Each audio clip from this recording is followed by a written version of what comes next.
Taste the Daily. அண்மை செய்தி. வேப்பூர் வட்டாட்சியர் அலுவலகம் மற்றும் அதன் சுற்றுவட்டார பகுதிகளில் மழைநீர் தேங்கி இருப்பதால் மக்கள் கடும் சிரமத்திற்கு உள்ளாகியுள்ளனர். இது குறித்த கூடுதல் விவரங்களை நமது செய்தியாளர் தாமரை கண்ணன் வழங்க கேட்கலாம். வணக்கம் தாமரை கண்ணன், கூடுதல் விவரங்களை பதிவு பண்ணுங்க. வணக்கம் அருண்.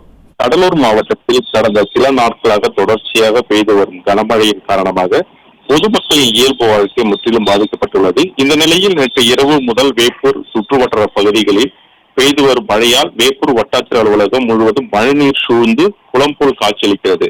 வட்டாட்சியர் அலுவலகத்தில் பணியாற்றி வரும் அதிகாரிகள் அலுவலகம் உள்ளே செல்ல முடியாமல் பல்வேறு பணிகள் முடங்கி கிடப்பதாக கூறப்படுகிறது. அதே போன்று பொதுமக்கள் தங்கள் பகுதியில் மழையால் பாதிக்கப்பட்டுள்ள சம்பந்தமாக மனு கொடுக்க வந்தவர்கள் அலுவலகத்தை உள்ளே செல்ல முடியாமல் நிலை ஏற்பட்டுள்ளது. மேலும் அதன் அருகில் உள்ள சர்வீஸ் சாலை முழுவதும் மழைநீர் தேங்கியுள்ளதால் வாகன ஓட்டிகள் கடும் அவதிக்கு அடைந்துள்ளன. அப்பகுதியில் உள்ள கடைப்பகுதிகளிலும் மழைநீர் சூழ்ந்து தேங்கியுள்ளதால் பெரும் பாதிப்பு ஏற்பட்டுள்ளது. தேங்கிய மழைநீரை விரைந்து அகற்றி அதிகாரிகள் உரிய நடவடிக்கை எடுக்க வேண்டும் என்று அப்பகுதி மக்களின் கோரிக்கையாக உள்ளது. அருண்,